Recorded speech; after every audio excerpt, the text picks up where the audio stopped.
Fate has brought us together again. Well, actually, buried treasure and pirates have brought us together. Welcome back for another week of Tats and Tarasques. The crew of La Floridita find themselves sailing west to the princedom of Aurora. When last we left our heroes, does someone want to chime in and let me know, or let us know, give us a little bit of a preview of last week? Where are we up to? Well, first off, that was a very sexy intro, by the way. Thank you. That was very good. From where, I guess I'll chime in, because I did chime in, didn't I? Please. From where we last left, we met the Vice Admiral, and I could not tell you all of his titles, for there are too many to recount, and I don't have my D&D notes with me. Wait a sec, do we want them? Yeah, go for it. Okay, give me 1 second. I just have to pull up my notes real quick. I have them, and I'll need to grab my glasses. My glasses. I can't see without my glasses. Okay, was it the Marquis Rizal? That's right. Okay. Yep, just reel it off, let's go. Captain of the HRS Crimson Spear, Knight of the Aurora, Vice Admiral of His Royal Prince's Fleet, Grand Champion, Companion of the Order of Magma, Commander of the Order of Morning's Sun. That was Breath. beautiful and sexy as well. Excellent. And in as many titles as he had as many soldiers rifling through the La Floridita. But due to some quick thinking by Sorn, he basically did an Ace Ventura and went, "Ooh, do not go in there," and convinced the soldiers that we used the whole bottom of the ship as a stinky latrine. The shithole. Pauly and Yama were in the captain's quarters, whining and dining the Vice Admiral with some very fancy hat whiskey, and that seemed to somewhat impress the Vice Admiral to the point where he didn't really push any further than that, and we got away with deceiving their first official in the New World. Fuck those guys. And it's been sort of 3 or 4 days of you sailing southwest since your encounter with the Marquis. And has anything in particular been happening over these last couple of days? Anything you want to cover off before I dive us right in? Potentially to the bottom of the depths? Send us to them stinky depths, Dan. On the 4th day of sailing, following the headings given to you by the Marquis and also from your new friend Karu, who has obviously been through these waters before. Whilst he isn't quite a ship navigator, he certainly knows the area and knows which direction to come from. Yeah, I mean, the Vice Admiral told us to go straight west, correct? Yep. Yeah. So west, south. Oh, yeah. He told you to go west. Karu's like, no, trust me, we want to head southwest. On the 4th day, your ship is caught in a storm, and we are going to run a skills challenge. Ooh. So if you each roll initiative for me, so we can get the order of this challenge. I'm going to have to roll in D&D Beyond and then just tell you. Or I guess you can see them anyway, can't you? Yeah. Well, you just tell me because I don't have it open, but yeah. Wow. So Yama has a 1. Just put me at the bottom. 21. 21, slightly better. Only slightly. Yeah. Oh, come on. Also 21. Who has a higher dex? I'm assuming Pauly. I have 16. 20. Yeah. Okay. And you don't have Yama as part of the skills challenge because Katie's away gallivanting around Europe. You mean Karu? Yes, Karu. that too. I thought you were snubbing me because I rolled a 1 on initiative. Yeah, we don't have Yama on the skills challenge because Yama doesn't know what's going on. So yeah, Karu and Katie. All right, so Gallivanting around. as per usual, the rules of the skills challenge are you have a DC to beat. I'm going to say it is a DC 13, nothing crazy. And you can't use the same skill twice. and you can't use the same skill one of your teammates just used, or the person in the initiative before you just used. But as the ship comes under storm, you need to get it back under control and obviously survive the storm in general. And since there's only 3 of you, we'll try and get to 10 successes, hopefully before we get to 3 failures. Jesus. Or any number of failures, really. Pauly, right. you're first in the initiative. Describe to me what you're doing, and then let me know what skill that is. All right. So Pauly, seeing the storm coming, and then maybe like a big gust of wind hits the sails, turning some of the ropes in the wrong way, trapping one of our sailors, and then tying him, letting him dangle into the breeze. So Pauly's going to fly in between some of the sails and basically flip and loop, basically untie this sailor as he's dangling with some sweet acrobatic skills. Lovely, love it. And, try and free this sailor. Yep.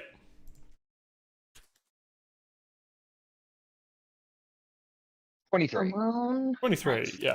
More than enough. So yeah, you dip, dive, dodge, duck, grabbing ropes between your beak and flying in and out to unravel this sort of hapless sailor who got caught in the rigging and the ropes as he was trying to tie up the sails and kind of get less surface area on the sail. He got himself tied up.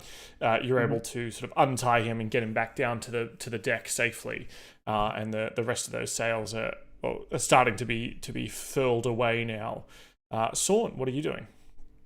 Sorn is going to, upon realizing what's happening and the storm coming in over the horizon that's already starting to affect us, Sorn is going to tap into his magical prowess. And being of blood of the storm god, is going to try and get some purchase over this to see if he can lessen the effect. Okay, yeah. So what skill is this? Dope. Arcana. Yeah, love it. So you as you roll the dice, you tap into that natty 20. Ooh, So yeah, you Storm tap Lord. you tap into that that divine blood of yours. You sort of force out that feeling that, or why don't you describe to me what that looks like? What does a natty 20 look like for Sorn? You see Sorn sort of standing there and looking over to the horizon, seeing the storm clouds come in, and he raises his hands, or raises a hand towards it, and sort of stops for a second. It looks like he's thinking, and then he opens his eyes, and you see a flash of light from his eyes of static electricity dissipating through the air around him, and it just sort of lessens it a little bit. Yeah, so the storm sort of starts parting around you and around the ship. You're sort of in the eye of the storm, as it were. A tempest still surrounds the ship, whipping up water and whatnot, but it's not threatening to capsize the ship anytime soon, as sort of Sorn holds his hands up, lightning crackling from the corners of his eyes. Yama. I did have a question. Can I do a straight strength roll, or does it have to be a skill check? Well, usually it'd be if it's strength, it'd probably be athletics, right? By default. Okay. But if you can convince me that you can mix and match your skill and an ability. So whilst say persuasion, or let's just say intimidation is a charisma check, right? It's charisma based. You can do, if you can argue it as part of the narrative, you could make a strength intimidation check by lifting up something heavy or flexing so hard or something like that. So you can definitely mix and match them if you can describe it to me in a way that makes sense. Okay, well, maybe I'll go for an athletics check, but Yama, I'm sure, under the tutelage of Captain Pauly, was standing by the wheel. And he's going to go for feeling the storm kind of gently ease up a little bit under Sorn's administrations. He's going to grab the wheel and try and keep us on a straight path, keeping us within that kind of gentle eye that he's kind of set aside for us. Yep. Excellent. All right, athletics check. Sweet. Come on. 16. 16. Lucky. That is excellent. So yeah, there's parts of the storm that's sort of parting around you, but some of those winds are still buffeting at the ship. The water is still turbulent, and you have to sort of hold the wheel steady, or else have it risk being ripped and turn, doing a fanging it right into the back end of the storm heart again. But you're able to hold it in place with your excellent muscles. Pauly.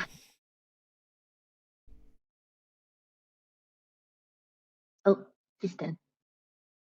Pauly went overboard. Pauly's overboard. He's also muted. Hello. There you go. Welcome. There you go. Sorry, I was eating some Cheetos, so I didn't want to have the crunchiness happening. And I forgot that I was muted.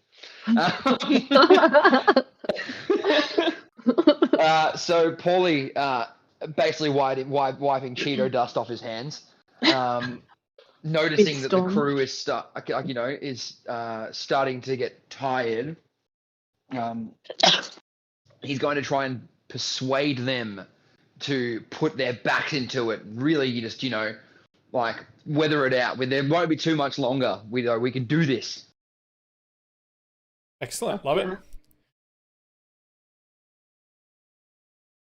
Oh yeah, 27. Fuck, you guys are killing it. Absolutely. Persuasion. So yeah, you're able to convince the crew to, not much longer now.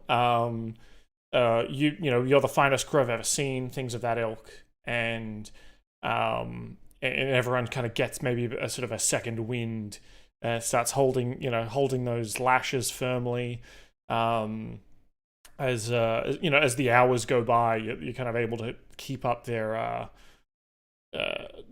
morale. The morale, yeah, so that none of them give up. None of them want to just go and climb into a hole in the bottom of the ship. Sorn. As Pauly's trying to persuade them, Sorn is standing alongside Pauly, just like, it's fine. Like this is nothing. Like we've seen this before. Don't even stress. Like my blood, we're good. And he's trying to be as deceptive as possible. Like everything is not fine. He's not. And he's like, don't even worry about it, guys. Like it's all good.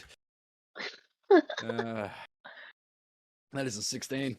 Absolutely. So, as you start losing, the storm starts becoming a little bit too strong, perhaps for you to handle. Your willpower pushing it back is perhaps not enough. You're being buffeted by wind. Your dark hair flailing about wetly behind you. You're being pushed along the deck of the ship. But in the face of all of that, being rocked from side to side, a cool stony face on Sorn, just saying, I've been in worse storms than this, when he clearly hasn't, because he's been living underground his entire life. Deceiving people. They're just like, he's been above ground for...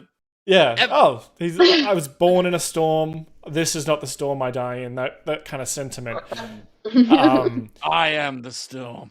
Yeah, and he says it with such conviction that the other crew, despite throwing up their lunch moments ago, being tossed from their feet, and being rocked around in this storm, are starting to go, oh, okay, well, yeah, I guess this isn't as bad as it could be.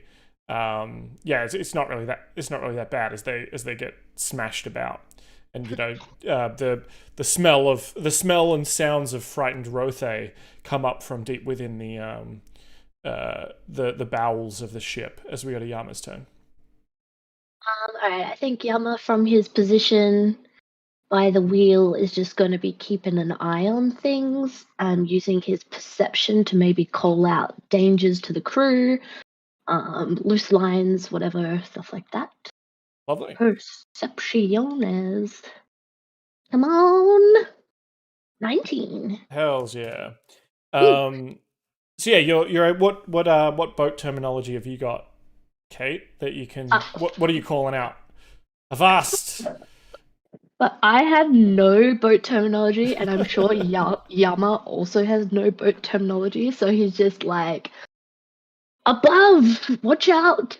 That line over there needs fastening. Watch out for that loose, deck. Do not trip, sailor. I will not have your death on my hands. Watch out for that banana peel. Yeah. Pauly will use like every time she says it, like I'll point it out, like this is that. You know what I mean? While trying to fix them.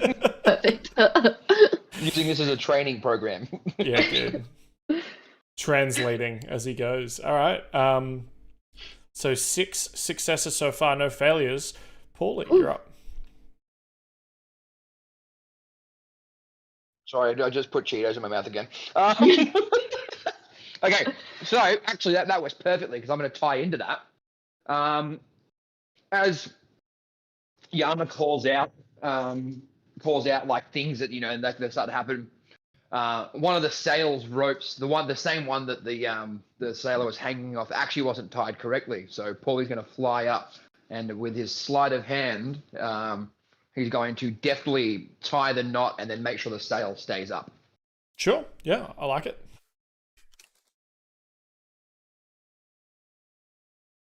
Oh, 18. Excellent. So yeah, with your sleight of hand, with your deft skills, you're able to untie the incorrect knot quickly and retie it correctly before in between tension being put on the rope. So you find a moment where the ship sort of crests a wave, and there's the slack in the line. I do one of those cool like rope whips, which turns into a knot. Yeah, as you throw it around, absolutely, and you swoop back down as if lowering yourself on from a chandelier rope and land back on the deck of the ship. I love it. Sorn. Okay, all right. Well, Sorn is going to using Sorn's magnificent skills of survival, because he is a survivor. He's going to. Is he going to make it? He's going to make it. He's going to make it. He's a survivor, right? Nothing gonna stop you. Exactly. Is he gonna keep on surviving? That's what he's gonna do. He's gonna make his way up the main, climb up the mainsail, and just shore up any knots along there that seem to be coming loose on the way up. Come on! Yeah, we're good. Yeah. That's 20. Yeah, absolutely. So describe this dirty 20 for me, Sorn. How does it play out? Sorn will, with his elf eyes, notice that some of the knots holding everything together up there are quite not what they used to be. So he's gonna make his way up as quickly. He's gonna run across the deck, jump up, kick off the bottom rung of the ladder, and propel himself up as quickly as he can, and just start shoring up as many of them as possible. Yeah. So seeing Pauly up in the upper riggings doing similar things, Sorn, you're able to get to that midship level and kind of start doing similar. It looks like perhaps that these, some of these knots weren't tied properly, or perhaps were suited for underground sailing, whereas you now sort of relashed them for the more intense winds and tensions of the storm. Cool. Yama. I think Yama, for the purposes of morale, is just going to use his size, and just his burliness to keep kind of the crew in line and keep them working, keep them going hard. And I'd like to roll an intimidation check for that. Yeah, absolutely. I'll allow that. Cool. Nice. Dirty 20. Very good. So does this, are you sort of looming over people? Are you growling at them? Is it non-verbal? Yeah, so he literally doesn't know how to sail, so it's more that he's just maybe following a few laggers around and kind of getting them to pick up their feet and move a little bit faster just by his presence, and not really saying a lot, but just kind of come on, and huffing and Yeah. Yeah, as some of the crew are like holding on to the sides of the ship when you're going over particularly rough waves, you see some sort of cowering below, holding on for dear life, not getting their work done. You impressively just sort of loom over them without the need of a handhold until they sort of see, that shadow above them is not a cresting wave, but it's Yama. And It's they me look or the ocean, boys. That's right. And without a word, they sort of look up at you, eyes wide, and then rush off, seemingly putting the fear of hobgoblin in them, which is greater than the fear of the ocean. So that's 9 successes, no failures, as we get to the top of the initiative. Back to Pauly. It's all on you, mate. And this is when we get 3 failures in a row. Let's go, guys. Go team. All right. So I think Pauly. Well, this is actually just something I was just thinking about. This, like, okay, storms, and maybe there's like a whirlpool. Like, these seas are crazy. So there's like a whirlpool next to us, and then like that's dredging up like sea monsters from way below the depths. Maybe there's like a giant squid, and then Pauly realizes that, and then just goes, "Shh, everyone, be quiet." And I want to try get the whole ship to be stealthy. Okay. So yeah, within a whirlpool, a giant. I'm really imaginative with this one. Yeah, no, look, I'll allow it. Some sort of kraken-esque squid tentacles from some sort of beast of the below reaches up over the ship and starts sort of feeling it out for movement and crew and food. But you're able to sort of lead the crew in being quiet and unmoving, sidestepping gently any of the squirming wet tentacles that are looking for prey. Give me a stealth check. We've really got to hope I get this one right. 8. An 8. Oh, no. You called it. Yeah. Well, that's not great. And I think there's a moment where Pauly, you're getting everyone to keep quiet. But then all of a sudden, whilst you do, one of the tentacles comes up from behind you, and because you're yelling at them, you're the one making movement, you're the one making noise. So it focuses on me. That's right. You are plucked from the ship itself, and you're gonna take you're gonna take 10 bludgeoning damage as this thing sort of grabs you and tries to pull you into the whirlpool itself. I'm gonna uncanny dodge that. Okay. Sorn, you see, the exit of this whirlpool. You see the path, but you also see your poor captain, being held up. What is it Sorn does to get us out of this mess? All right. Well, as oh, this is a terrible idea. Okay.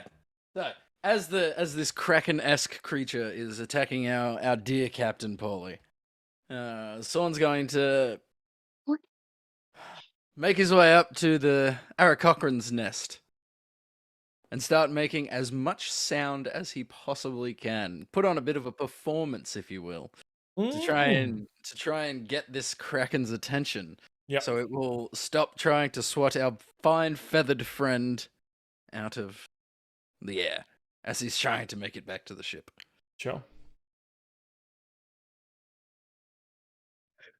Oh my god. Oh! 13 is just enough, as the DC is 13. Oh, thank God.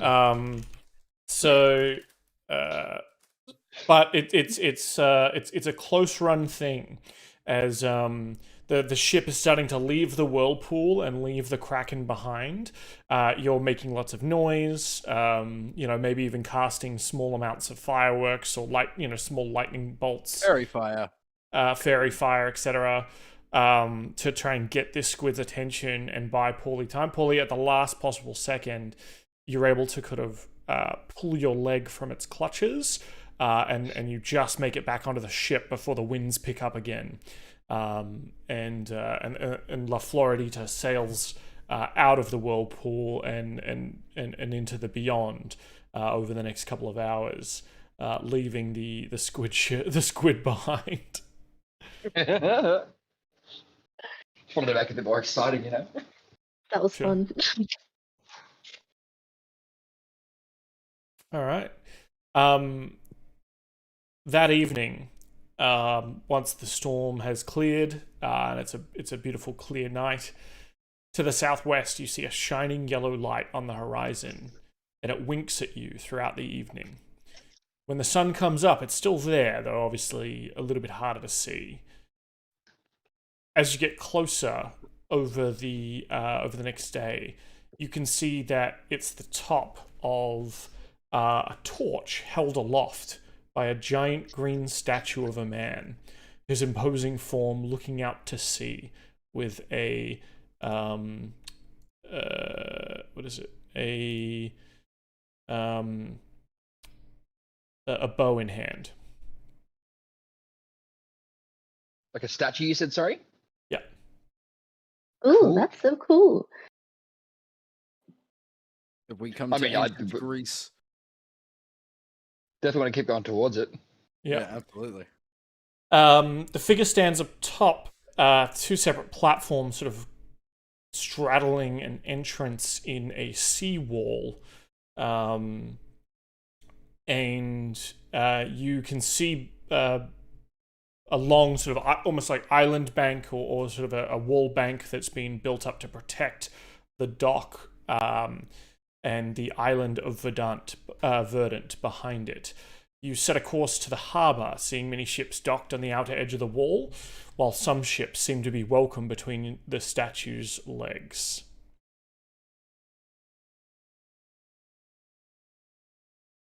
Can we Great. roll like a history check or something? And would we have knowledge of this city? Yeah, you can give me a history check, Yama, as it may have come up in your history for sure, in terms of like you might have learnt about this city.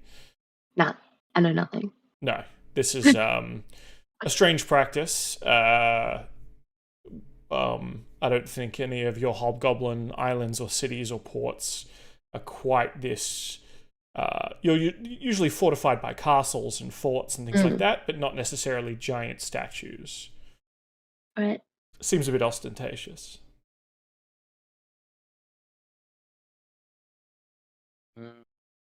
I'll just point out to our crew that we should. I'll ask Pauly, what do you think?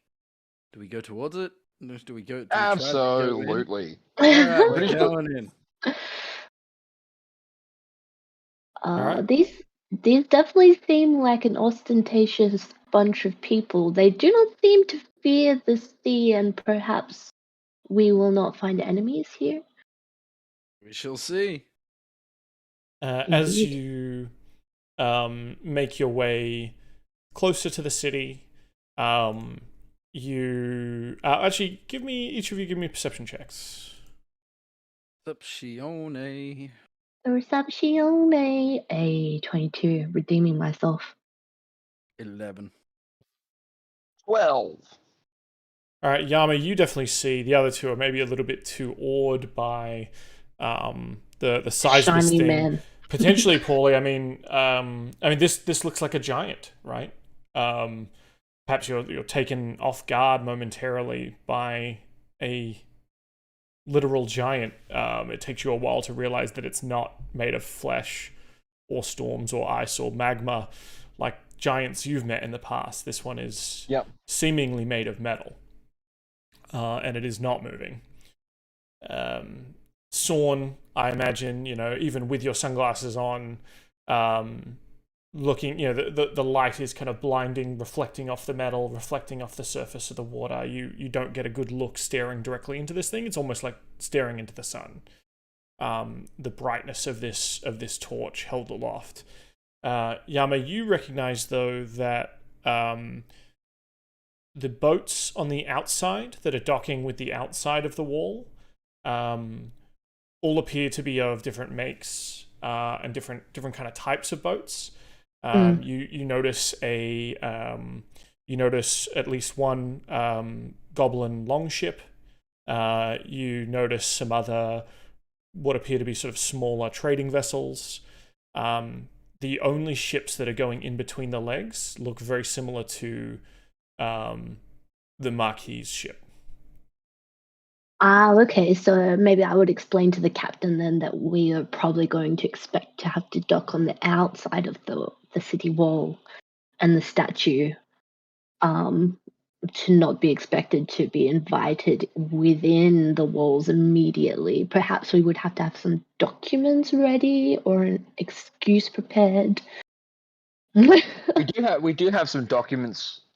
We do have some documents from the Vice Admiral, from what I recall. He did give us some documents, but I think it was just a receipt that he inspected us. Yeah, that's right. Yeah, that's Although right. if we try to go through and they try to inspect us, we can show that we've been inspected already. Yes. Let's just go to the outside part. Let's do that. All right.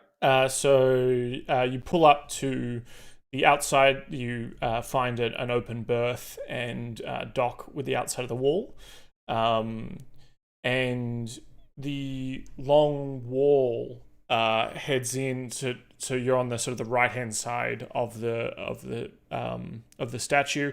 To your left, there's sort of the edge of the wall where the statue is. In the I guess the open waterway within the wall is there. And then to your right, all the ships that have docked here, there seems to be sort of a bit of a queue of people and goods heading towards a building kind of at the end of the wall that leads into the island proper. And by building, it's more sort of like almost like a giant warehouse looking thing with big entrances, not necessarily doors. And it seems like people are queued up with carts, holding chests, and are queuing up to enter into the warehouse beyond. Can I see the goblin group? Yeah. So there is a group of a mix of goblins and hobgoblins wearing their traditional armor, though. You notice that this armor is not uniform in terms of color. These don't seem to be of one particular regiment or squad or anything like that you would recognize. They seem to have an assortment of armor, possibly more deserters, or just not displaying their colors. Well, is there a way that I could approach them, or are they quite far ahead? Maybe. Yeah, well, it takes you a little while to dock with the docks, and by the time you do, they're only just starting to unload. And you notice that they have a tall individual in chains that they're leading into the queue, as well as some chests and things like that. The tall individual has sort of like horns, almost like a bull. And is shirtless and covered in tattoos. He looks like this. Cool. Well, I'd love to go and talk to them if there comes a chance. Sure. The queue seems to be moving quite slowly, so you definitely think you could go up and talk to them. But as you dock and all the ropes have been thrown to hold you all in place. Reynard comes up to you, Pauly, and he says, "Well, Captain, we've hit land. What is the plan for shore leave? After that last storm, some of the lads obviously want a bit of time off. I believe they get paid at some point too, right?" Ew, we had to pay them. That's right. Oh God! I've missed talking to you, Reynard. Honestly, it's been Well, we haven't fucking annoying. You're way cooler than Sorn.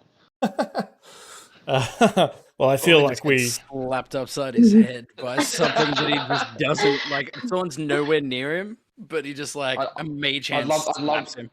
I'd love to believe that one of Reynard's astral arms protects me from the slap. True, because you can't see my mage hand, but you also can't see Reynard's. Yeah, so there's you hear the sound of an invisible high five next to you. Oh God. That's so good. Actually, I think you can see Mage Hand, and you can see the Astral Arms.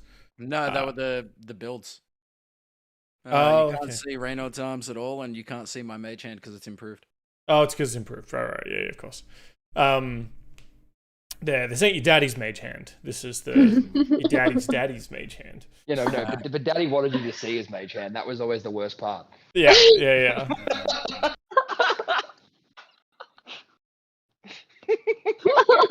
Sorn doesn't show his mage hand. But he keeps his mage hand strong,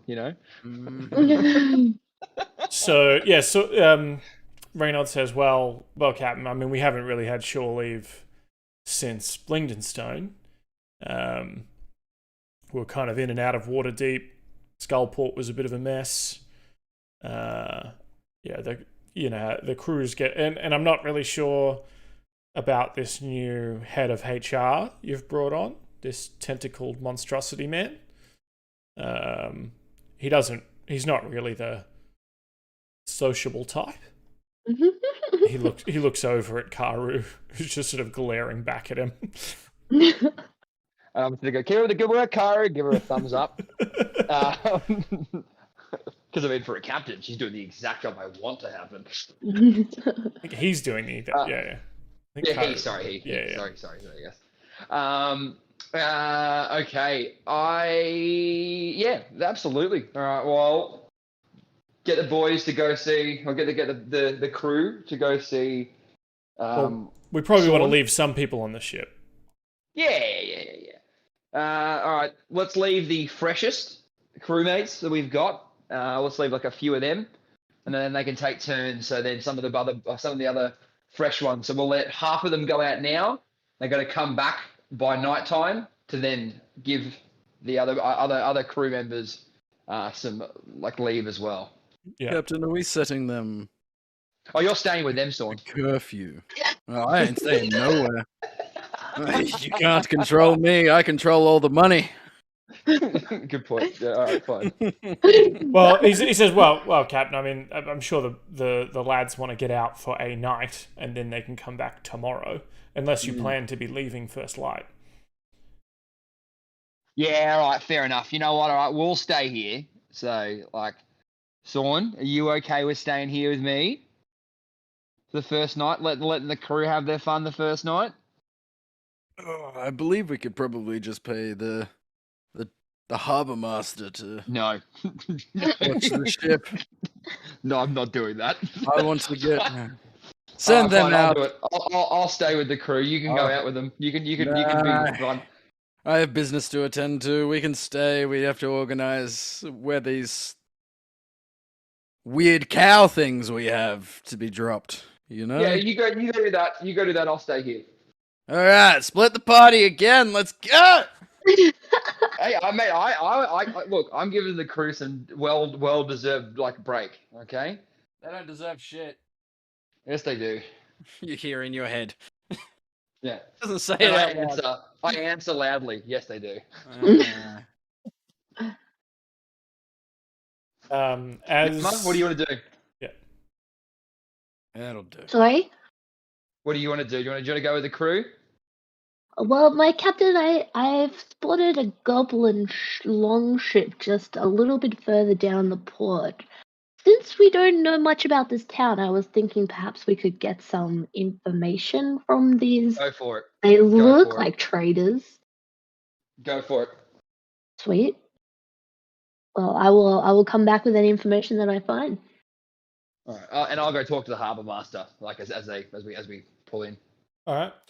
So you and I'll say Karu head down to the harbour master, and they're sort of offload. He's sort of got his clipboard and he's ticking things off. Actually, as we get off the ship, I'll yell to the crew saying, "All right, this is what's going to happen. All right, you all get the night off, but I want this ship looking bloody perfect before you leave, and I want everything to be just anchored perfectly. Okay." None of you are allowed to leave until I get back after the harbour master. Oh, he makes such a good dad. Right. You can go out tonight, but I want the house clean before you leave. Love it. Yep, that's it. The harbour master, comes up with his clipboard and and says, "Are you going to need any cranes, anything like that? You're floating by hand. What's the Not sure just as of yet. Actually, well, no, but this is just out of character. Were the Rothay supposed to be delivered here? the out of character? The Rothay are to be delivered to this city. Okay. Let's leave it for now, just in case. I was like, maybe we're not too sure just yet. Not sure if we're going to be unloading our product here. We're going to find a prospective buyer first, and then go from there. Okay. Well, do you have papers to enter the city? Yeah. We've got a receipt from the Vice Admiral. He says, "Oh, do you mind if I have a look?" Sure, I'll hand it to him. Yep. He looks at it and says, "Yep, okay. Seems like you've passed inspection with no contraband. That's good. So what you'll want to do is you want to take this, and anyone that's coming into the city is going to have to go through customs. So that's just you head down to the start of the pier there, start of the wall to that big warehouse where everyone's going. Bring anything with you that you're going to be selling in the city in Verdant, and you'll have to declare. If you've got anything to declare, let's say you've got nothing. So just anything you're bringing in to sell, they just need obviously eyes on it, and to you have to pay tax on anything you're importing. Oh, of course, I understand that. And you run a fine dock here, mate. I got to say that. I'm just gonna butter him up a bit. Yeah, of course. Give me a persuasion check. Yeah, done. He's wearing sort of a basic kind of green tunic with 14. sort of a 14, yeah. With kind of a leather vest that's open. It's not too formal out here, it seems. And he's like, "Oh, thank you. Yeah. Oh, look, the city is relative, or this setup is relatively new, but I think we're picking it up pretty well." Oh, look, I've been to many docks, and you're running one of the finest one I've seen. Oh, thank you. And he kind of he blushes a bit. He's we'll say he's a halfling gentleman. And he says, "Oh, and so do I see your ship's name on the side there? Have you written the names of the ship on the side?" I believe so. Yes. Yeah. I mean, you wouldn't go traveling without it. Yeah. He says, "La Floridita." Oh, that's not. What does that mean? Basically, just sounds really cool, And basically, it's just a very famous area in the southern, like the southern tip of the country. Right. Yeah. Oh well. Yeah. I mean, I haven't had a lot of chance to leave Aurora. It's always interesting meeting folks from other parts of. Mate, I can't blame you. You got a beautiful city here. Maybe I'll be changing the ship's name to La Aurora. Oh wow. I mean, we do take pride. It is one of the. The princedom is no place like it on Earth, I'm sure. Or not Earth, Toral, I guess. What was your name, you fine sir? Oh, God damn you. No, I'm doing this to you. Yeah, I should have had this ready. I'm gonna cheese up every dockmaster from now on, just so you just so I guess for D&D planning, DM planning, I'm gonna cheese up every dockmaster. Yeah, good. You don't shit when you eat.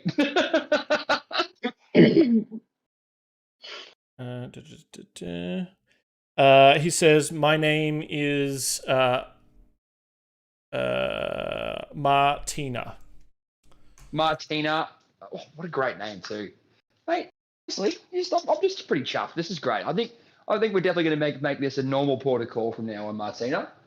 Well, that's excellent. Well, that it should certainly be easy for you once you got your papers and things like that. See how there's sort of two entrances there at the warehouse.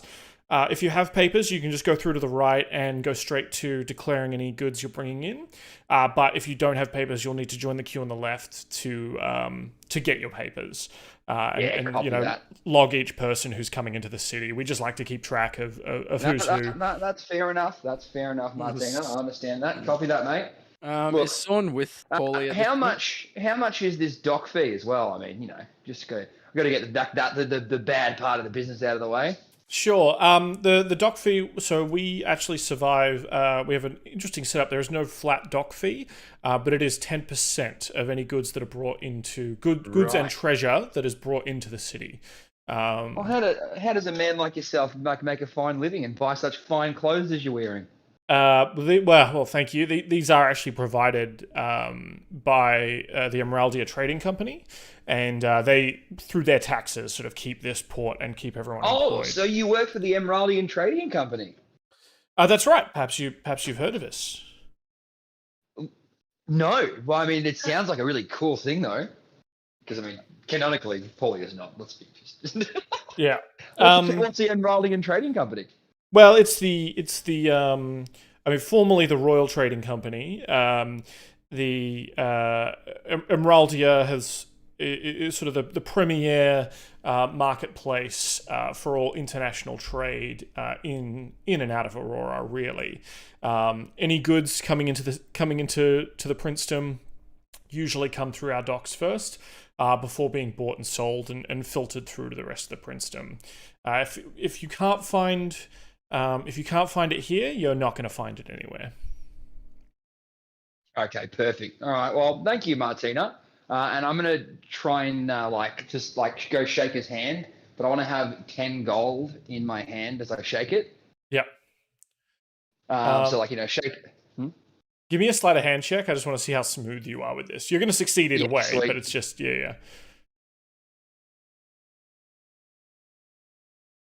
Ooh, 21. Oh, nice. Yeah. So you shake his hand, and then he goes to write on his clipboard, and says, good on you. I wish you all the best, and goes to turn to assess the next boat that's coming in, and he sees the is it 5 gold coins on his clipboard.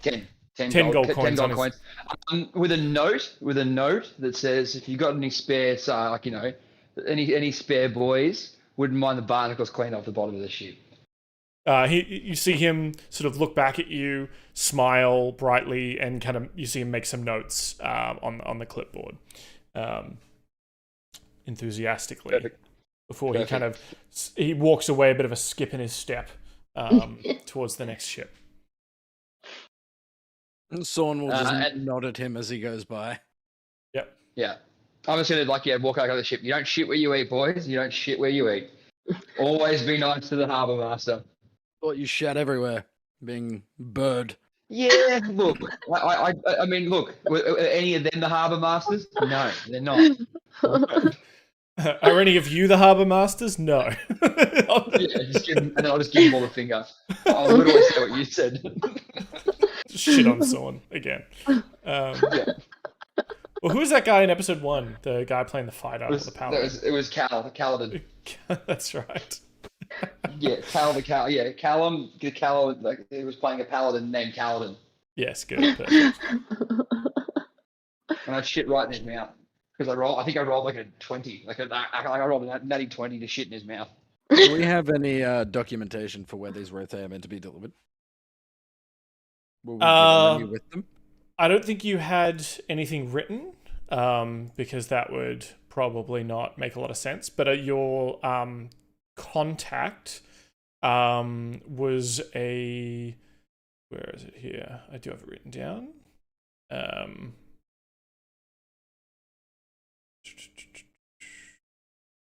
You had a contact named Talia, who was in the city, who was awaiting shipment.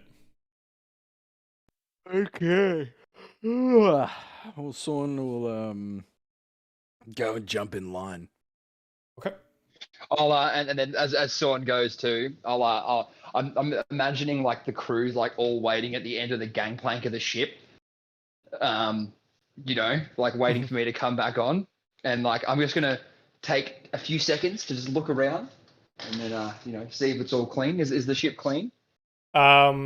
It probably takes a good, by the time you've been talking to the harbour master, getting things all sorted, it's probably taking them a good half hour to an hour, but the ship is eventually cleaned. Yes, at least the outside and the top deck all is.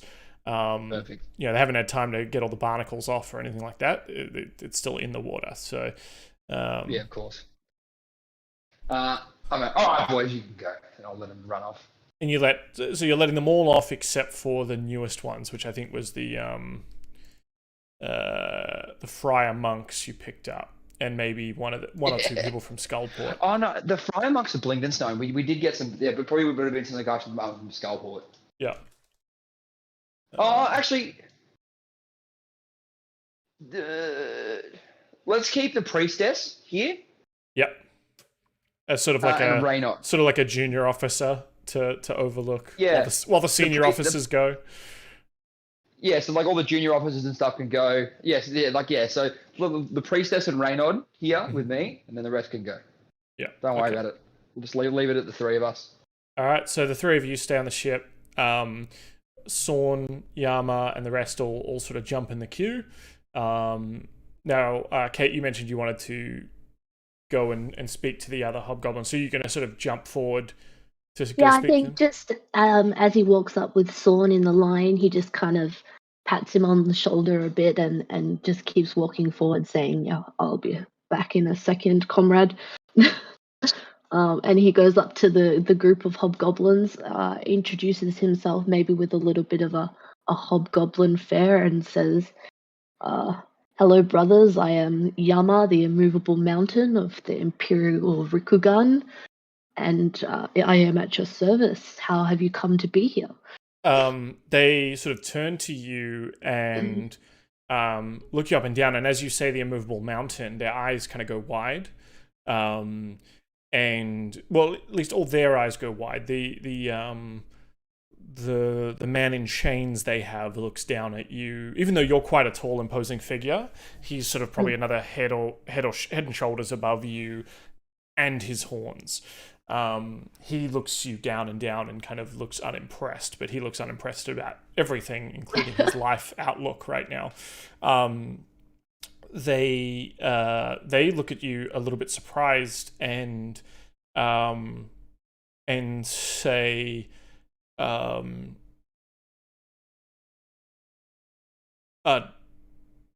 General, what are you? We are.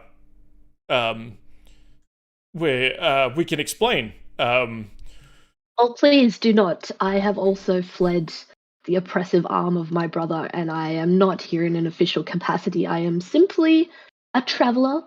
I am here in the city for the first time, and I am very fascinated by all of this. And he just gestures to the very grand entrance and wall. And I would like to know more. Have you been here before? They relax noticeably. Still a little bit tense, perhaps, but certainly relax at your comments. And the one kind of who seems to be speaking for them, he says, he says, "My name is Shoal. We are bounty hunters. Ooh. We have found this city and its surrounds hospitable to all types of people.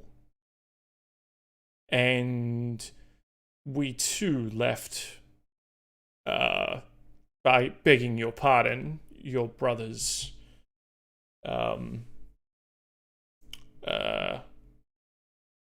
warmongering to find our own way and sort of make a life of our own, not at the orders of a general or a captain or a sergeant. This individual here," and they gesture to the large man, is a known pirate who is wanted by the princedom, and we have brought him here to collect his bounty. What is this man's name? What do you go by there, Captain? And he addresses the man directly, if he's listening. Yeah, he kind of looks at you, and says nothing, but then Shoal kind of sort of jabs him with the base of a or with the club, kind of hits him in the side and says, "This is Damrakir, the notorious smuggler and pirate, wanted for crimes against the crown, smuggling contraband, and general piracy. The city has put a price of 3,000 gold pieces for his head, brought in alive so that he may serve out his sentence." Quite a long list of offences there. So I see this this town does deal above board. You've obviously brought bounties here before. Do you have a place in which I can get into contact with you again later? We are trying to find certain people within the town, and I would love some insider local knowledge from you, perhaps in the future. After we receive payment, we'll be staying at the Turtle's Rest. It's perhaps a little lowbrow for you, General, but me and my men do well there, and it doesn't cost us too much coin.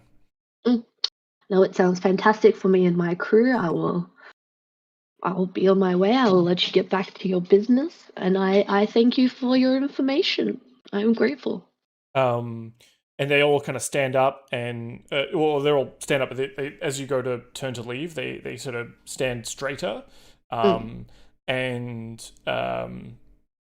they don't salute like they perhaps they have in your past, but they all kind of look you in the eye and all give you the kind of solemn nod of acknowledgement.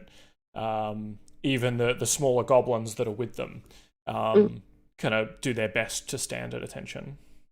Cool. Well, he does the same respect on the way out, but gives Shoal a bit of a pat on the shoulder and a camaraderie kind of nod with some eye contact, and heads back to Sorn. He wants to share his information. Perhaps they have some helpful friends in the city. How do you take this news, Sorn? Good to know. Very good to know. Although are we not? And so, like, Sorn is speaking mentally. Are we not pirates? I think that would be best to be kept under wrap. It seems as though piracy is quite not welcome here. I do believe we could have gained a very potentially helpful ally if we were to commandeer their catch, so to speak. Well, perhaps we can find them inside. They did say that they do have to drop off their quarry. I did not ask where, because that did not occur to me. But perhaps we can follow them through. Oh, yes. If they have been here before... Oh, actually, if they have been here before, should we not ask them about potentially them helping us get our papers faster? Yes, should we just go up together and see if they might be accommodating in that regard? Indeed, that's a good idea. Well, they seem quite respectable gentlemen, so I would not mind asking. So do you bring your entire crew with you? Because remember, you've got all of your crew. Oh, no, the rest of the crew. No.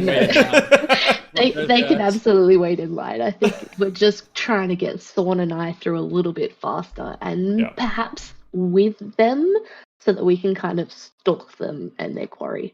So you how do you do? Because we've all done it, where you see a friend in line and you're like, oh hey, I'm gonna come stand with you to get inside the club. But you've got to be kind of cool about it, right? So that the people don't get pissed off. There's like a group behind them with a cart of, and then there's a group behind them like holding a chest between, like a sea chest between the two of them. I think Yama's just gonna lean into his hobgoblin kind of blending in terms of race situation, Mhm. and that he's gonna maybe have an arm around Sorn, perhaps almost as if he's like pulling him along, like come meet my friends I haven't seen in so long. And then let's just chat them up real quiet about perhaps being able to come in with them. Yeah. Someone's just gonna go along with it. And then maybe as Yama's walking past, he might just gently intimidate with his bulk anybody who looks as though they may speak up. Okay. Yeah. So there's a group of elves behind you or behind them who are kind of waiting. These sort of bluish skinned elves. And they seem to be, they have a small kind of hand cart that they're bringing along that has sort of a chest in it, sort of piled high with some other things as well. And they look like they're about to say something until you kind of give them a look. Filthy kind of look. Yeah. Mostly I think they're probably going to make a comment about Sorn, right? Because they see, the hobgoblin coming in with his hobgoblin friends, that seems pretty normal. But then when you pull in Sorn, they're a bit like, oh, hey, hang on. Possible racism, possibly just bad queue etiquette. Give me that intimidation check, though. All right, let's see how this goes. Fingers crossed. I want to assist with that if I can. Yeah. So what do you do to assist? Sorn will just shoot a very sharp look at them, and let some of his inner static electricity flow through. Now, Sorn has obviously smoked glasses that he wears. Is he like anime protagonist where you can't see the eyes? They're white. They shine as he looks at them. As he, okay. And then crackle from the sides from behind. I always think of like Daredevil. Matt Murdock with the red glasses kind of thing.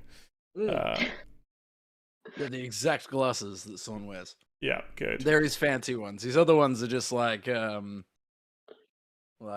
red version of Quicksilver's goggles. Yeah.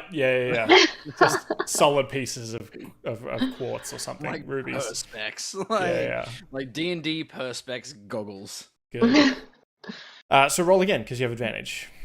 Let's see. Good. Yeah. Come on. Oh, no, it's worse. Not any better.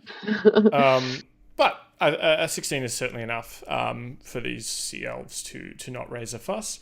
And in a few minutes, you're following these hobgoblins into the warehouse, and there's some of it's sort of semi-open air. There's plenty of light that floods in, and there's a lot of sort of desks set up, and people kind of just pair off into queues, and each person has to kind of go individually. Even the hobgoblins, they go up as a group, but then one approaches the desk at a time, and the person at the desk is wearing sort of a leaf green robe with sort of gold trim, and he's asking them questions like name, occupation. What is your business in Verdant? Anything to declare? Empty your pockets, please. What are you bringing into the city? And you see signs around you that say, please declare all contraband. No slaves, seeds, flowers, honey, or underdark livestock is permitted on the island. Are we going into WA or what? Please put any seeds, flowers, seeds, or honey, fruit, vegetables, flower seeds, or honey into the container. Have you been hiking? And can we check the bottom of your boots? Yeah. Sorn gets pulled aside for a random check. No. Do you have any arcane residue on you, Sorn? Do you mind if we check? Yeah, no. Do you have any sulfurous residue? No, but there is a funny white powder that no one can quite discern. Any weapons of arcane destruction? Yeah. I am the weapon of arcane destruction. Yeah. Only wash spells. So No, that's gone now. that's right. So the when it comes time to your turn, I've actually got a form I created that I'm actually gonna fill out as you tell me. So Yama, you're up first. Alright. And the customs officer says, name. Yama, the immovable mountain of the bounty hunters of Shul. So he just says, okay, Yama, and then you see him write in parentheses, the immovable mountain. Occupation, do you say bounty hunter? Yes. Business in Verdant. We are bringing in a pirate. Okay. Anything to declare? No, sir. Do you need to see my weapon? He says, no, that's just fine. As long as you're not bringing in sort of boxes of weapons, are you? You're not selling these? No. Okay, that's fine. Empty pockets, please. Do you have how much? You bring in gems, gold, any other commodities? I have one gem that is my own, and I will not be selling in town. Okay. Well, any gems or gold do have a tax on their way in. So and so he says, if we can see it, and he motions over, and a dwarf walks over, and this dwarf has sort of grey, smoky hair, and sort of splotches on his skin that kind of look like almost look like scabs, but on closer look, almost look like sort of rock, a bit rock-like, or like crusted over magma. Cool. And he's brought over, and the customs agent says, I need an appraisal on this the gem. And did you bring any metals in? Any gold, silver, platinum, palladium? No, I have 0 coin on me. Okay. And he says, can we see the gem, please? So I just pull out the gem. It was just the 100 gold piece worth gem that I bought at the last town. Okay. Yeah, so the dwarf looks at it and says, probably about 100 gold, I'd say.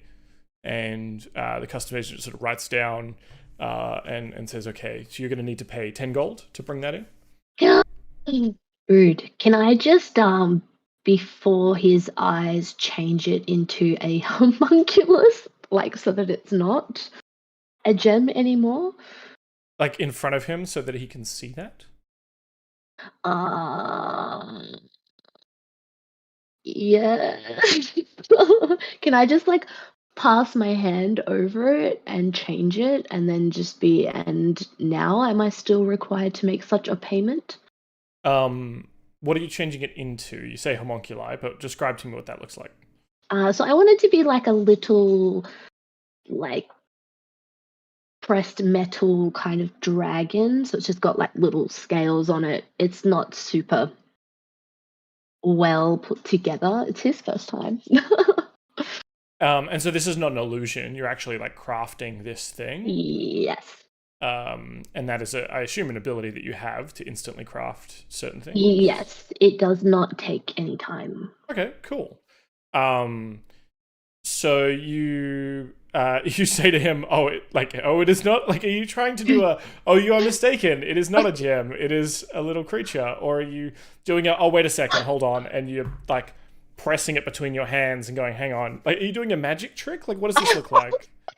I'm not even sure myself. I think actually maybe he's just going to be like, oh, I've made a mistake. This is actually my servant, and I do require it. It is pertinent to my job, my role, and it's very emotional support diamond. Yes, basically. All right, give me a persuasion check. This is a highly regular. Shit. Please be good. Oh, shit. Yeah, they're not having it. Yeah, okay. I'm just gonna call Sorn over and ask him to borrow 10 gold pieces. I don't have any money. Sorn will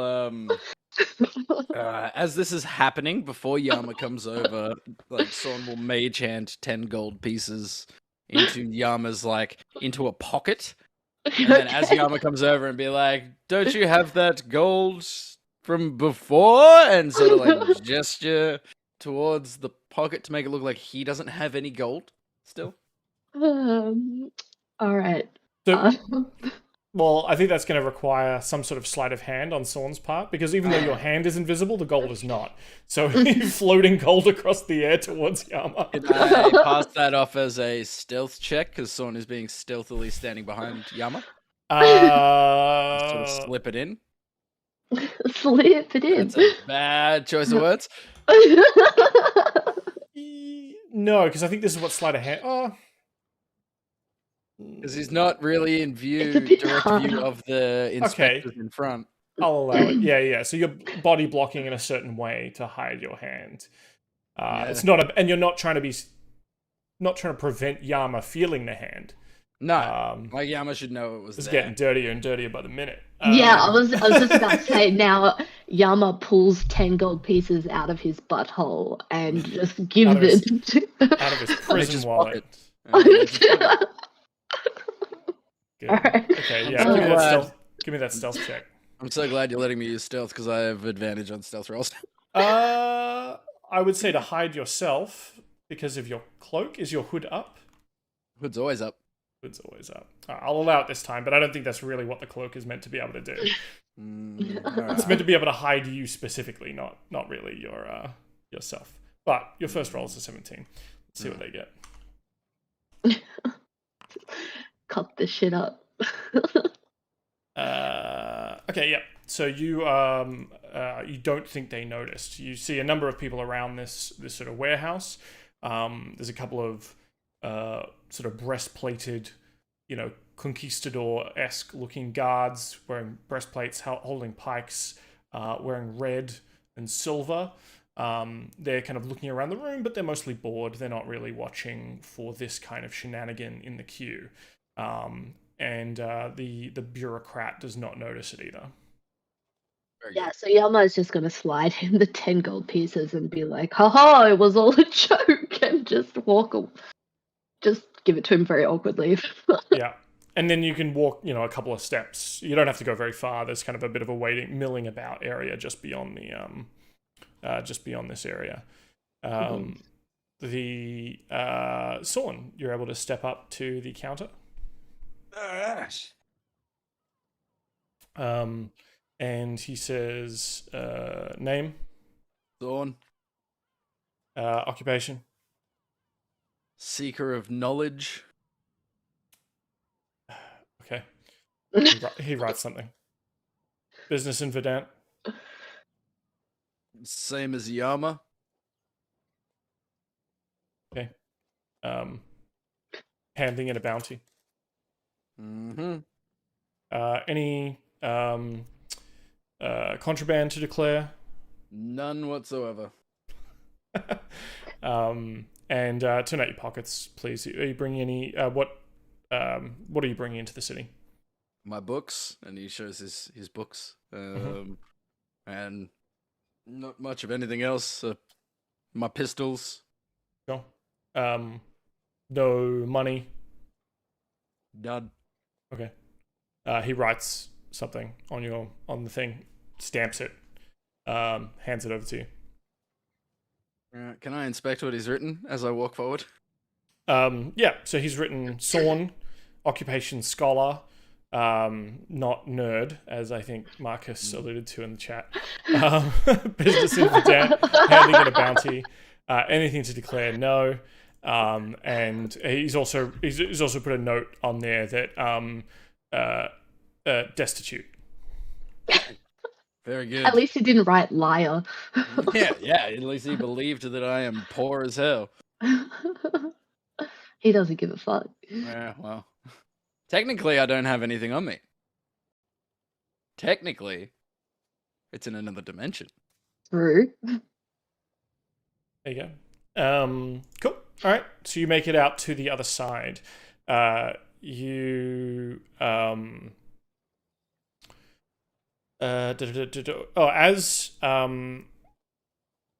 as you're sort of gathering your stuff, your hobgoblin friends, when they've sort of passed through, or as they're passing through and describing the stuff that they've done, the gentleman in chains kind of has a bit of a freak out and sort of pushes one aside and seems to sort of make a bit of a run for it. A couple of the guards in the red and silver run up and are trying to subdue him. His big burliness, though, is able to sort of grab his chains, put them around one of the guards, and starts trying to strangle one of the guards. The hobgoblins have all kind of been pushed back from this guy escaping a bit. I mean, he hasn't escaped yet. He's just sort of trying to make a run for it. Can Sorn try and swiftly get over there and shocking grasp him non-lethally? Sure. Yeah. So give me that attack roll. Do you want me to just cast shocking grasp or to go? Yeah. Is it an attack roll or is it does he make a saving throw? What is it? What's the deal? No, it's just an attack. Yeah. So roll the attack, please. Nah. That's a 9. Okay, yeah, you run over there, but just as you reach out to grab him, his elbow knocks up and kind of smacks you in the nose, stunning you somewhat, and you're not able to lay a hand on him properly. After a moment, though, you notice he is frozen. You notice him stop moving, and he falls over without changing his posture. So he goes from like standing there almost like fighting someone off and then just kind of teeters over like a statue. Sorn, you notice a purple robed elf putting away a wand. Would I know what kind of magic this is based off of my Give me an Arcana check. my keen knowledge of the arcane? Yeah. Nah, I wouldn't know shit. I got all my good rolls out on that skill challenge. That's right. Yeah, some kind of magic spell, it seems. It's not wash, tell you that. And it's not mage armor. Damn. Or telepoot. Or telepoot, exactly. Cool. All right. So when that happens, though, a couple more guards kind of run up. The one who is strangled somewhat, kind of gets a boot in. But they bundle this guy up, put him on a cart. And the other hobgoblins kind of help maneuver him on this cart out of the warehouse and into the city proper. When you step out of this sort of undercover area, you can see you're closer to the docks and the beach that was inside the wall. And there's sort of a long promenade of wooden walkways and there's sort of a boardwalk. You can smell cooking foods. There's a number of food carts that have been rolled up, and they've got sort of long tables out on there, and there's people sort of out walking, shopping. It's sort of a happy commerce-ridden city with people of all kinds. So, my friend, what is your plan? I'm just like talking lightly near Sorn's ear. What is your plan for perhaps lightening the load of these bounty hunters and perhaps bringing this pirate on side? Do I notice any guards still with him, or have they given him back to the hobgoblins? I think they've given him back to the hobgoblins by now. Once they've confirmed that he's no longer a threat, they do give the hobgoblins a bit of a stern talking to, though, about not causing a scene, keep him under control, etc. And they get directions. Not that they probably needed it, but they get directions to the local sort of constabulary where they can hand him in the Hoosgow to bring this prisoner. I'll just say mentally back. How do these hobgoblins feel about you? Do they revere you? Are they afraid of you? They were initially afraid of me, perhaps worried that I have come on my brother's bidding to bring them home, for they are deserters, but I think I have put them at ease.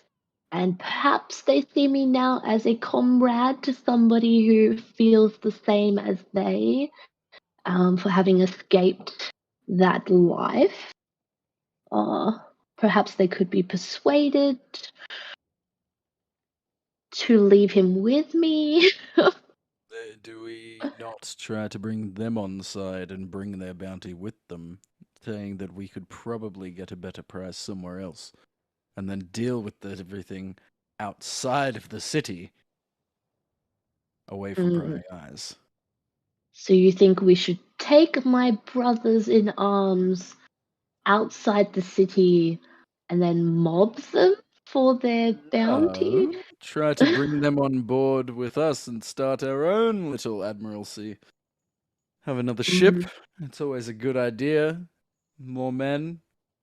It's always good to keep things looking legitimate if we're going to be doing some shady shit, so to speak. And so what would be the benefit for them? Would we pay them? They would Perhaps. have more allies. And perhaps more knowledge as we travel around for perhaps we could feed them information for bounties. Exactly. But we would we could feed them information of the pirates who are in our way, perhaps. Exactly. But we need this pirate. Because to be fair, he looks pretty fucking cool. He is quite the large unit. Plus, as I have heard from Shoal that he is a smuggler, perhaps he would be able to help us with more information on the pirate lord's situation. As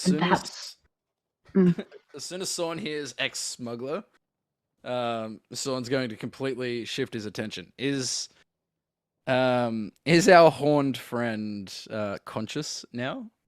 Subdued? He seems conscious but paralyzed. Okay. Sorn's going to speak to him in his mind. Okay. I hear you're a smuggler. Now, does this open up two-way conversation? Because I thought this was all one way. I thought it was both. It was two-way. Oh, it was two-way? Okay. You hear back, I don't know what they've told you, but I'm innocent. I'm not trying to have you hung or to serve out any sentence. I'm just looking for information. It could prove beneficial for both of us. He says, well, I didn't do any of those crimes. I wasn't even there. I was visiting my mum. I am a drow. Do you really think I am part of the constabulary? Well, I don't like to stereotype, but you know, you can never trust the government, you can never trust the revenue, you can never trust a drow. So I think you probably be in fine partnerships. Probably, I wouldn't be surprised if the government was actually run by drow. Okay, so I see you as a bit of a conspiracy theorist. Good to know. Well, if you can't help me, I guess we haven't. I guess we go our separate ways. He says, "You do what you do." Well, I mean, yeah. He says, if you can get me out of here, I can't move any of my muscles currently, or else I'd get myself out of here. But you need help more than I currently. Well, You help me, then I help you. well, you haven't told me what you need. I'm looking for someone by the Okay. name of Talia in this city. Um, lot of Talias in the city. I think you know the kind of Talia I'm looking for. Never heard of her. Maybe. Well, And what if I have? well, if you're not willing to give information, I guess. Well, what gets me out of here? You get me out of here, and maybe I can help you find this person if I know who they are, if they even exist. I mean, I probably don't have anything to do with those kind of people. I don't particularly need your help. I was just asking to see if you could make my life a bit easier, and then give you a bit of help in return. Quid pro quo, if you. Well, I mean, But you've kind of got me over a barrel here, mate. yes. Well, no, you've got yourself over a barrel, my friend. Look, if you can get me out of these chains, away from these guys, I can help you. But I can't do anything for you while I'm like this. And how do I know that if I give you any information that you're not just going to leave me to these guys? You're working with one of them. You're friends with one of them. One of them is not one of them, actually. That is one of my shipmates, not one of theirs. Okay. Yeah. I mean, I didn't see him. He didn't bring me here, but he seems pretty chummy with these guys. Well, they seem chummy with him. It doesn't go both ways, so to speak. And then Sorn will switch back to Yama and be like, "You reckon you can get this guy away from these guys? Like, just say, hey, we'll take it from here. We'll send you the money, sort of thing. I don't know." I'm sure that they would let 3,000 gold pieces slip through their fingers so easily. Dan, how many hobgoblins are there? I'd say there's probably 6 that have brought him ashore. Okay. So they're not a huge crew. Yeah. And they probably also left some people behind on the longboat. Yeah. But 6 to kind of manage this. Probably 4 to manage him, 2 to manage everything else. We'll say it's 3 hobgoblins, 3 goblins, for simplicity's sake. So maybe I'll just ask them, like, in a very conversational way. So, where are we headed, and who must we see? I'm so interested in this industry that you've built for yourselves, my fellow goblins. Yes, General. Sorry. Please, Yama. just Yama. Yes. Yeah.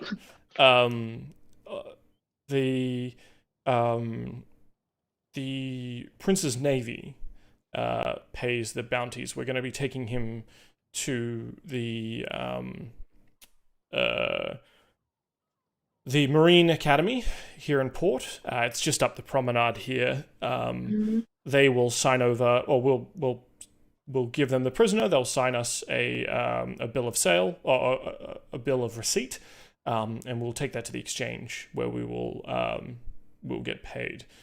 It won't be. We'll be in the turtle's shell within the hour, and first drinks on us. Sorn's gonna pipe in real quick and just be like, "How is this Marine Academy? Do they get a window seat? Are these prisoners, or do they get a view before they? Do they get to watch people go about their lives while they suffer?" Yes, I am fascinated. What will happen to this man upon being handed over? Well, I believe he'll be held for a time until he can. I think they call it dance the hemp fandango. Do they get a window seat though? Do you know? I'm almost certain they put a bag over his head. They may have to cut holes for the horns. Talking about when he's held inside. Oh, if there is a window, it's a cell, so they have a rudimentary prison there, but it's at the the Auroran docks, not the outside docks, as you can imagine. So that's why we have to make our way through the city. But I haven't really paid attention to the jail cells, I'm afraid. I imagine if there are windows, they are small, perhaps barred, and high. Good to know. Good to Mm. know. I Jet am says- eager to have a drink with my new comrades. It's been a while since I've come upon some friendly goblin types. The last we encountered were attacking our ship as I made my getaway from my brother. Do we have to wait until you drop him off before that first round of drinks? This man is quite incapacitated. I can see, I'm just kind of poking him. I can see that he cannot even move a muscle this moment. Sorn will just pipe in real quick as well and just be like pick the nicest looking hobgoblin there. That looks like he's very eager to get this guy dropped off and have a drink. Yeah. He'll just be like, if you want, like, Yama, you and like those guys go get a drink. Me and Ted, is your name Ted? And just like put his arm around this guy and be like, we can get this done, and we'll link back up with you at the tortoise shell? Yeah. So the Turtle's Rest. The Turtle's Rest. Okay, yes. We can link up with you there. Like, that's of no bother to me. I don't mind waiting for a drink. Yeah, Sorn is quite good with money. He is the treasurer aboard our ship and the only one trusted with the wages of our crew. The Shoal says, but Yama, sir, a job one cannot celebrate before the job is done. You know this. We've all. Someone will pipe in. It is. The job I have is left done. that life behind. I live by the seat of my pants, and I am I am now learning to steer a ship. I am learning boating terms, and I have garnered all these new friends, with which I love to drink and party and frolic. And don't you think that it would be better to just start now? Yeah, like the job is done. You've made it here. I will see him the rest of the way. You can send a man with me. It's fine. I'm here There's no to one help. I trust more with money than my friend Sorn here, and I just give him a really heavy slap on the back. So it's just like, oh, yes. But wouldn't it? But it'll only take a moment to take him to the clink, and then we'll have money to go out partying if we drink. Now, what if?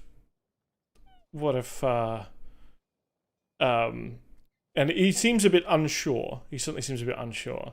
So I'm gonna just kind of put the final nail and just say, but we have been paid, Sorn and I. We are free from our ship for some days. Our pockets are full with gold pieces, and the first rounds, plural, are on Earth.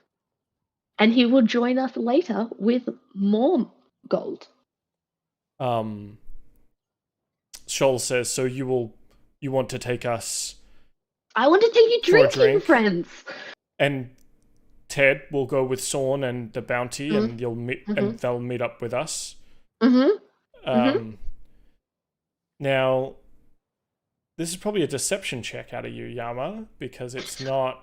You're not. You know that Yes. Sorn is not going to bring that money, isn't he? Can I make a deception check as well? Well, what I'm going to do is I'm going to use the party's inspiration on Okay. this deception I'm also check. going to can we backtrack You do have just two a of them. second? Sure. To Yeah. when Yama slapped me on the back, as Sorn got it, like he reached back and he was like, "Oh, you feel like a guidance." Okay, As well. that's a D4. Yeah. Oh god, alright. This is a lot of pressure. Because it's definitely deception, right? Like you It's know that definitely- Sorn's yeah. not going to hand this guy over. Well, there's a 16 there, and then plus a D4, which I got a 3, so that's 19 on my deception. Come on. Wisdom's not their strongest suit at the best of times. I'm looking at my own wisdom score, and I'm seeing that. Yeah. Shoal is not buying it. He says he looks at you and says, or looks at his friends, and says in Goblin, to you and his crew, he says, "This was a test. Thank you, sir, for this chance to prove ourselves again. But the job must be done.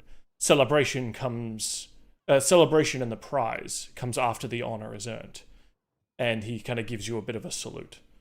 Okay, and then Yama in Goblin is going to say in return, "You have done well, you have made me proud, you bring honor to our families and the brothers that we have left behind. And now we are brothers. We are our new squad."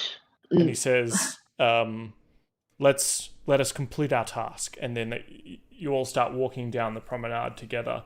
As we cut back to Pauly aboard the ship with Reynard and Fieri, I believe, with the other officers. Correct. Yes. Mm-hmm. Yeah, it was just Reynard and Fiam, the priestess. Yeah. Yeah. So what's happening on the ship, Pauly? As you we're getting drunk. Yeah. Well, hello. Okay. Good. Getting drunk. So you've busted out the private reserve. I've invited the dockmaster as well. Yeah. Yeah, he's done a round. He's done his lap up, to see to the new ships that have come in, and as he's made his way back, I'm gonna try and invite some other captains too. Okay. Yeah. Of neighboring ships. Okay. Good. We're having an officers' party. Okay. Yeah. There's a. You find a captain. Captain Scully joins you, and a Captain Crawford, sort of from the ship either side. And Scully is definitely like a Captain Scully, whereas Captain Scully, whereas Captain Crawford is a little bit more formal about it. Is one of those Waterdavian merchants, perhaps from sort of a noble trading house or a noble house. Pauly's mission is like a mission for the day / night is to get Crawford lit. Yeah, good. to basically take a couple sticks out of that butt. All right. Well, give me a D100, please. Sure. 1 second. Sounds sus.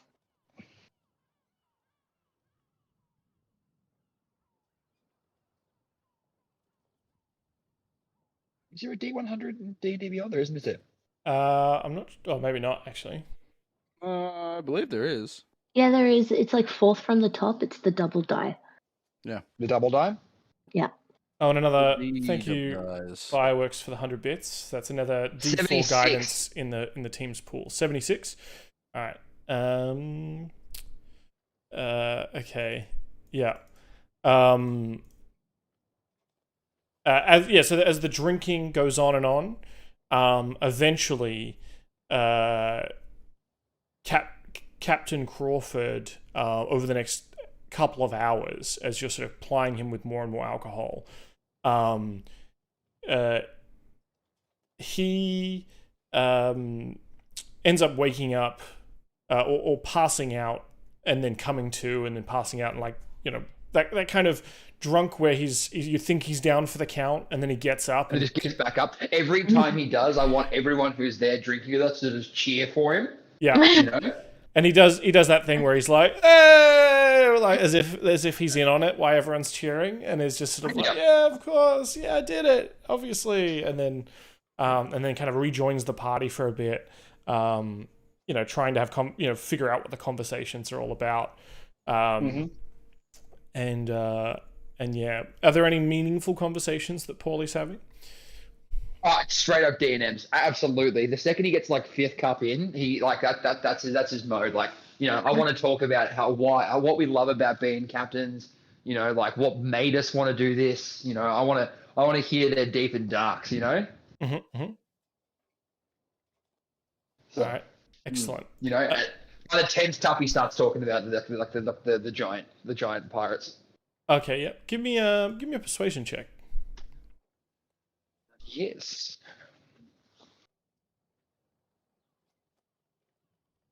Oh, not great. 12. Well, yeah. So you start asking questions about the others. I imagine. You know, Fiera, and Reynard. You know, like a little bit about them, and then like just as soon as you start. Just as soon as you've asked them and they start to answer, you're like, "Oh my god, I come from this giant pirate fleet." Like you cut straight into your own story, and instead of getting anything out of them, yeah, you dump a lot onto them. Now, do you want to tell them, or do we? Because I mean, Sorn and Yama aren't here, so maybe they shouldn't hear it. No, they can find out later. Okay, yeah. So yeah, you've told me a lot of your history, but perhaps you can also send me some of your history. Sure. Yeah, just sure. so that I know that what the crew knows, or what at least the junior officers know about your about. I think Sorn knows a very basic point of it, but like very basic. Yeah. But like straight up, I'm like, because it's like, it's kind of like, it's the weight of it. You know what I mean? Like, you can talk to people at the same level. Yeah. Yeah, good. But yeah, we're definitely getting rowdy. Yeah. Fiera has like a pretty impressive singing voice. She, I assume at some point karaoke begins. Someone finds... Oh, absolutely. Just singing sea shanties. Yeah. Reynard finds Thorindir's second favorite dulcimer. And with his 6 different arms, he's able to actually play multiple instruments at once. Perfect. I want to try and corral even more crew, like even more captains from other ships. I want to see if I can get this whole harbor pumping. Yeah. Okay. Excellent. Yeah. Let's go. A lot of music coming from the La Floridita as the night wears on, and the lanterns get lit, and so does the crew itself. And the town comes alight with light of commerce and sweet foods and things like that, and you're able to get some of the local delicacies. Cart vendors actually do come along the promenade where Sorn and Yama are, but there's also sort of a couple of food vendors who seem to have license to bring food out to the ships onto as well. The ships, yeah. Yeah. How's Martina going? He's going great. He's like, you've got a Pauly, you're not from around here. You got to try one of these, and he's got just like a handful of mangoes from eating them. Yeah. Give me. Actually, roll a d20 for me.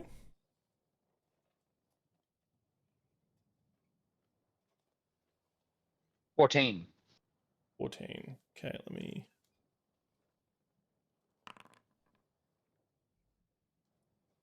Okay. Yeah. Oh, bloody lovely, super tasty mangoes. Juicy. Like the syrup just kind of rolls into the back of your beak. Does anyone have any like sparkling? Does anyone bring any sparkling with them by any chance? Sparkling wine? I think probably Fiera probably has maybe like a small private stash. All right, we're making some mango bellinis, so we're gonna mash up these. We're gonna mash up the mangoes into a puree and then make some bellinis for everyone. Okay, excellent. Very good drink. It's just basically just fruit juice and champagne. It's amazing. Yeah. Oh yeah. Excellent. All right, cool. So that's as the evening wears on. You've got the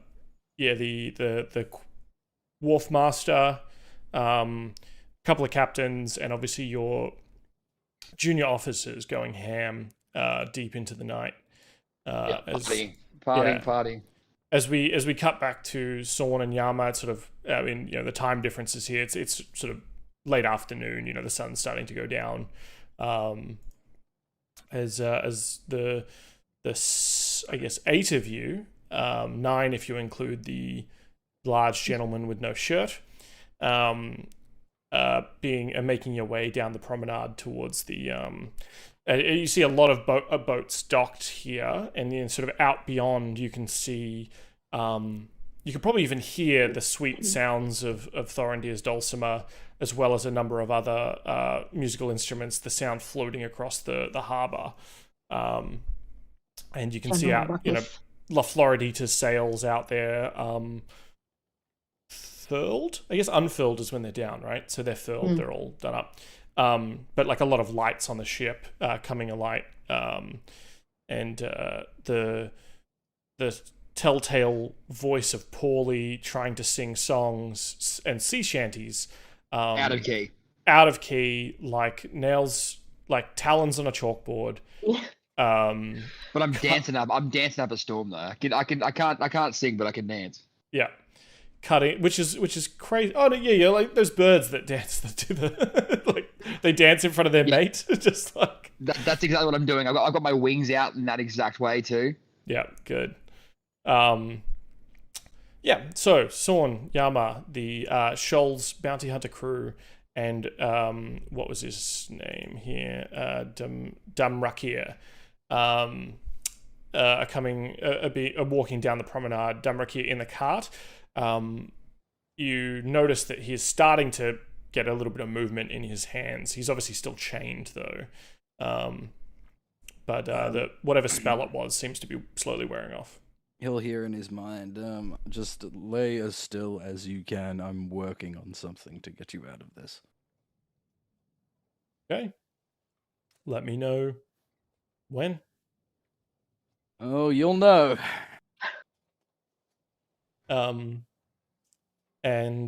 So making your way down the promenade. Yama, are you doing anything else, or Sorn, you preparing anything, or are you waiting until you get to the? I'm just watching as we come into the prison area, looking for if the cells are along the outer wall, and I'm working based off of. I'm working as something called. Yeah. So you pass by what appears to be sort of almost like a big market square kind of area, where the promenade kind of gets deeper. There's the wooden planks kind of give way to a sandy beach-esque or dirt kind of square. There's a lot of different food carts and tables and chairs and things set up here. There's sort of almost like a ring of shops. Opposite it though is you see a almost like a stage platform set up up high off the ground. Big wooden beams and things like that. And then sort of beyond that, on the water side is a large building with sort of thick, what appear to be thick stone walls, with very small windows, barred windows, sort of up high, slightly above sort of eye level. And there's a door into that building that the hobgoblins are starting to lead their cart.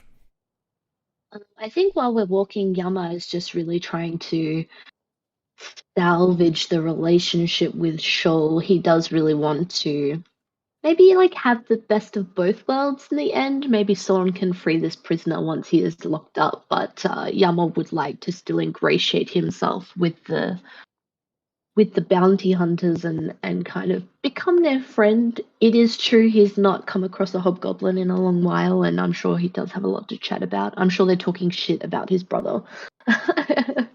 Yeah, he's certainly hesitant to talk shit about your brother because it's still your brother, right? Yes. And as much as you might go oh, he's a madman, or what are the kind of things that you're saying about your brother? And I assume this is in Goblin? Yeah, we'll just keep talking in Goblin after the comments about me testing him. I'll just be like, haha, yes, I meant to do that all along. But he's just saying things like, oh, this one time he killed my favorite pet, and then he was really rude to my mother, and now he has my son in his grasp. And last week he made him do, well, not last week, but last year he made him do this and that, and it was just the final straw. And I think he's just more like actually like complaining. Yeah. Yeah, and he's doing a good job of sort of listening, and he doesn't go in for the same digs of like, oh yeah, of course, yeah, because he said, oh well, look, I obviously never knew your brother personally. Mm, We were just lowly soldiers. I was a sergeant, and I was given orders that would be throwing my men's lives away. And I I believe understand. that was dishonorable. And despite what the articles say, that we must follow orders at all costs, this was a cost that I was not willing to bear, as no captain worth their honor should have known that those orders were bullshit. Pardon. No, I completely understand. As a martial arts teacher, which was the position that I held in the end before I left, I trained many young men who went off to battle to never return, and unfortunately, the last of them was my son, and he is now in the clutches of my brother, completing all those kinds of wrongdoings that you have declined to carry out, which I believe makes you quite a strong man, and I admire you for that. Thank you. As that conversation, I guess, wraps up, you get to the building, and he says, "Oh, you're welcome to join us if you want to see the process. It's usually a lot of bureaucracy and waiting, though. The Red Guard do love their paperwork, but it is their way, and we will honor it." And so they take him inside. Inside, there's sort of a man at a desk there, sort of behind what appears to be some kind of mesh, perhaps like almost like chicken wire kind of thing, with a sort of gap at the bottom. And Shoal says, "Here to collect a bounty, handing in a prisoner." And they sort of go back and forth with some conversation. He's like, "All right, fill out this paperwork." Shoal starts filling it out, and a couple of guards come out from behind one of the back rooms and have a look at the big fella, and start lifting him up and taking him out the back. Can Yama just kind of like, while they're talking and carrying out the paperwork and stuff, can Yama just kind of be almost pacing backwards and forwards, but he's trying to catch a glimpse of the back area, just kind of casing the joint from the inside? Sure. Yeah, give me a perception check. Cool beans. Oh, come on, I'm good at perception. 9. 9. You get a little bit of a look in just as before the door closes. You see that there are a number of rooms back there. It looks like there's almost like a corridor with some prison cells, but you don't really get a good look at the setup in particular. But you see them sort of go down, sort of turn a corner, and you can see sort of what appear to be sort of rows of cells, and yeah, you don't really get much else. As this happens, Sorn's going to go back outside and he's going to loop around the back. And as he's just walking along, just having a look around and trying to pry into this the guy's mind to try and get a bead on where he is. Okay. As he gets closer, or if he doesn't get a signal at all. What's the range on your 30 feet? Okay, yeah. So yeah, you're able to definitely find a spot within 30 feet. Because like full cover doesn't prevent this, does it? No. You don't have to see him. think. Oh wait, let me have a quick look. I think I might have to see him, but I wanted to go onto the thing that I've been talking back and forth with him, so I'd know what his mind sort of feels like Sure. at the moment. Yeah, I can telepathically speak to any creature you see within 30 feet. Yeah, so as soon as you lose sight of him, Yeah. the connection is broken. Mm. If you have another way of, I mean, there are windows, but they're kind of high up. You would need to maybe get a box to stand on or jump up in front of each one. Can I use my mage hand to sort of propel myself up a bit? Like use it to give myself a little boost and just like kick off it and it disappears? I don't think Mage Hand can lift that kind of weight. Okay. Oh, are there any boxes or anything? He just called you fat. Mage hand holds like 10 pounds at most. Which is only what, like 5 kilos. Yeah. Sure. Yeah, there's probably like someone stacked up some boxes over here, or someone's put like a barrel. One of the cart vendors has decided to take this area alongside this wall. You're on this wall, the building's there, and then beyond that is the docks with all the boats, right? So it's kind of like a bit of an unused area to a certain extent. Around this sort of side area. Give me a stealth check to see if you're noticed at all. Trying to get a look into some of these cells.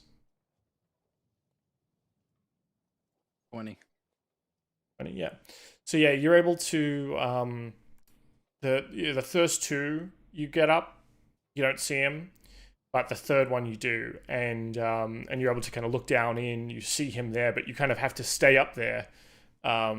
There's some trees and stuff maybe blocking the outward view. So for now, you're unseen. But you couldn't hang out there all night, for example, without it looking suspicious. I will.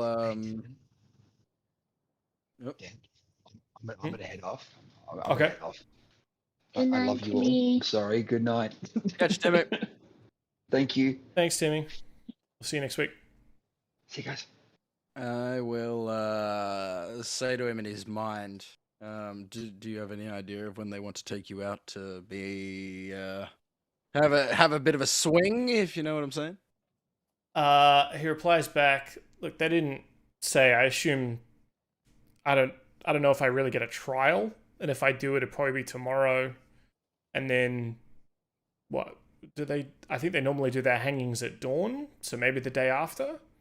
I'd really like to get out of here before then, though. You will be out of here before then. Do not worry. And would this have been enough time for Yama and the others to have started making their way to the pub and have been paid and stuff? Yeah. So because you went straight outside after he got taken out the back. There's a little bit more time with paperwork and things like that. A lot of back and forth, signing off on things. Someone had to come in and confirm that he looked like his wanted poster. Confirmed who he was based on the tattoos and things like that. And then eventually you hear Yama and Shoal and the rest kind of coming out. And Shoal is explaining to Yama that, see, we've got this invoice. We can take this to the exchange, and they will turn it into smaller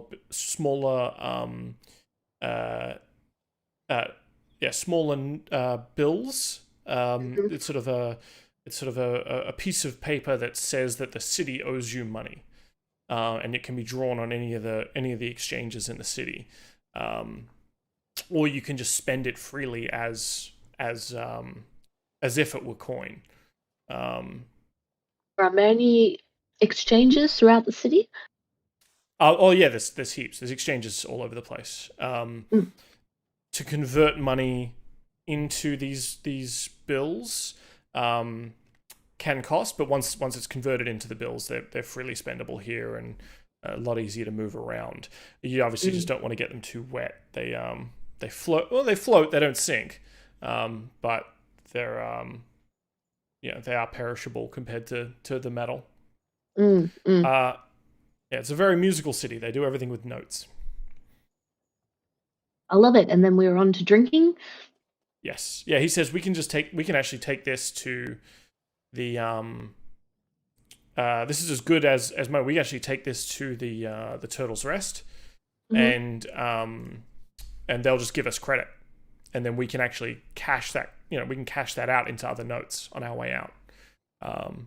Fantastic. Because the notes essentially says like to the bearer. They've been given 3 of them that say 1,000 gold worth to the bearer of this note. Oh, cool. Okay. And on the note itself is sort of a picture of a sort of a smiling older gentleman, and a little bit of iconography. There's like a dragon turtle, a volcano on the other side, and things like that. That sounds cool. So as I hear them leave, how far down is he? He's sitting on a bench. So you're up probably. You're what, like 6'2" or 6 foot or something. You've had to jump up another maybe 2 feet to look down. So if he stood up, he could probably be at head height with you because he's quite tall. He's like 7 foot tall. Okay. And can I reach through the bars? Yeah, it's difficult, but sure. Okay then. So just to be clear, they have been paid in credit. Yep. They have left. Yep.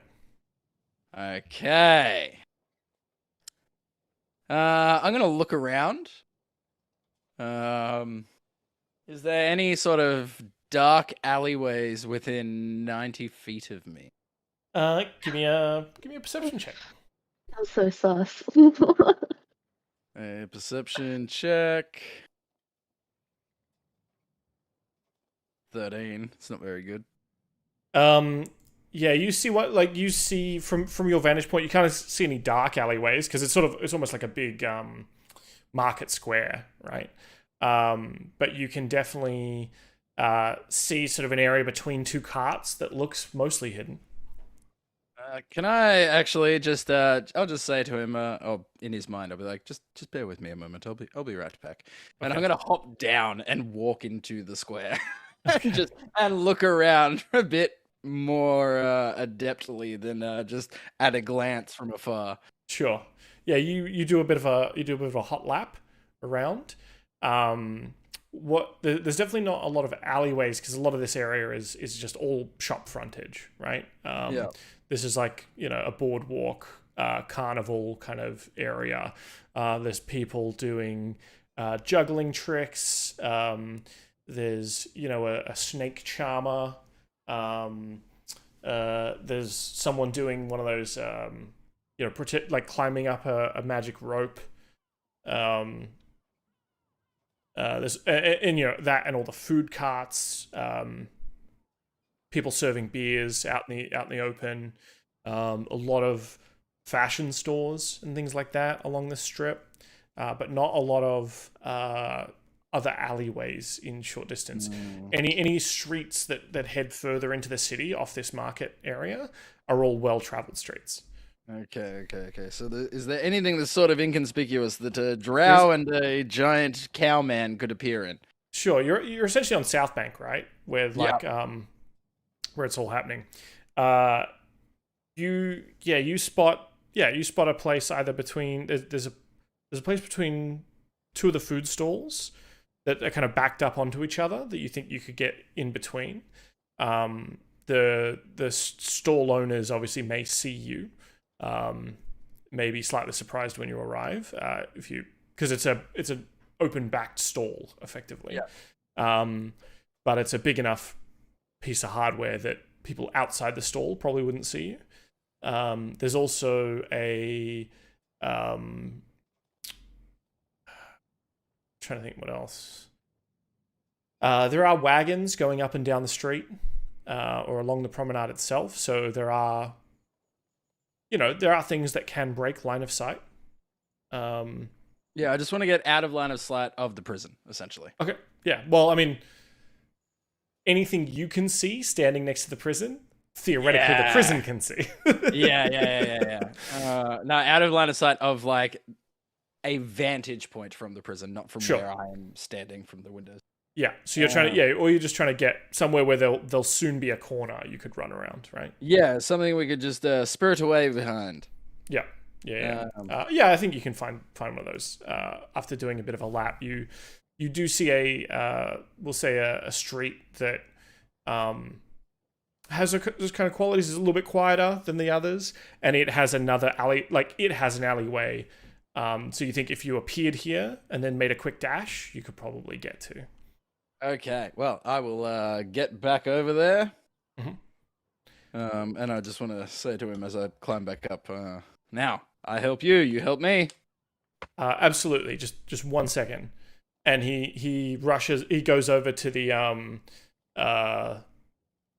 he steps up a bit unsteadily, he's a bit slow, and he yells out to the guards through his cell doors and says, you will always remember the day you almost caught Captain Damrakir, and then rushes over to you and he's like, all right, let's go. Oh, God. Oh, why did you do that? What are you doing? And then I'm going to subtle spell, so it's quiet, a thunderstep. And take us over to that point, and then pull him around the corner. Interesting. So a subtle spell. Can you read to me what subtle spell does? Does it just make it so that people don't know you're casting the spell? Because I think thunderstep is still quite loud, unless it overwrites that. Oh, it's just to be cast without any verbal components. So you don't need to say anything, and like no one knows you're casting it. But they just sure as hell hear the thunderclap. Well, and they don't hear where I land, No. so that's fine. All right, I'm not even going to use the subtle spell. I'm just going to grab his hand, just be like, "The fuck are you doing?" And then we just zap away to the quietest street. Yeah. So a clap of thunder as. And Yama, I guess you and Shoal and all that. I mean, everyone in the area hears that. It sounds like an explosion. And Yama has heard that sound before, so exactly right. Guards, run over to find that there's no hole in the wall or anything like that. And the guards who do enter the thing, they just find chains on the ground, as I believe that. It doesn't bring anything. Doesn't bring any restraints. Yeah. So, all that's left behind is empty chains in his cell. As Sorn, you and Damrakir find yourselves in an alleyway, and he's just like, whew. That was most excellent. All right. Well, we probably want to make ourselves scarce. Perhaps we go grab a drink, lay low for a bit till the heat dies down, and then we probably want to get off this island, honestly. Yeah, I mean, well, we want to get you off the island at least. All right. Well, we should probably find a way to disguise you. That would be good. And I have I did hear of a place to have a drink, but I don't think it would be a very good idea to go there, considering the goblins that brought you in are currently heading there. Oh, yeah, no, those guys are dicks. Yeah. I mean, just trying to feed my family, bring people things that they need, Yes. Well, I thought we were going to find out this guy wasn't a pirate at all. He's just a nice guy. Yes. Do you know if there's any is there an underground to this place, to this city, a dingy, dark underground of haberdashery? There is yes, there's a place we can go. There's sort of an area called wait, hold on. Someone will actually pop and be like, does the Black Network operate in these parts? never heard All them. right, say no more. Never mind. Okay.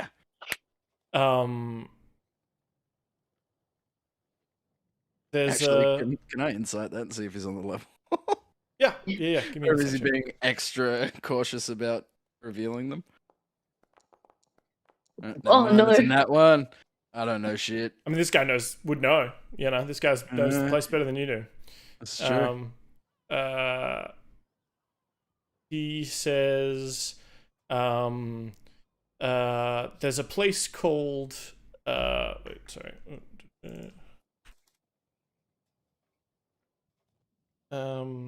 There's a place called Capas, that we can go and lay low, at least till tomorrow night. I don't think we should probably be moving around in the day. Okay, well, you can hide there. They're not looking for me. But we will. That's true. We will go there. And I will go and. And on my honor as a smuggler, I will be there to help you. Oh no, I'll be getting my information before I go to get my allies. Yeah. We're going to have a chat. Let us head there first. Okay. All right. So as the evening starts to creep in, and the sun goes down and it gets darker, we see Sorn making his way through the streets with this incredibly large, bulky, horned figure covered in tattoos. And we see Yama with his hobgoblin and goblin compatriots at the Turtle's Rest. Buying. They're buying a couple of drinks. Is Yama drinking with them? I think actually Yama will consume one and then maybe perhaps just keep feeding drinks to others so that it seems as though he's drinking, but he's not. So doing that, like, oh yeah, they bring it because they're flush with cash now. Like they bring over drinks, and they obviously bring you one. You know, and they're like to the kingdom.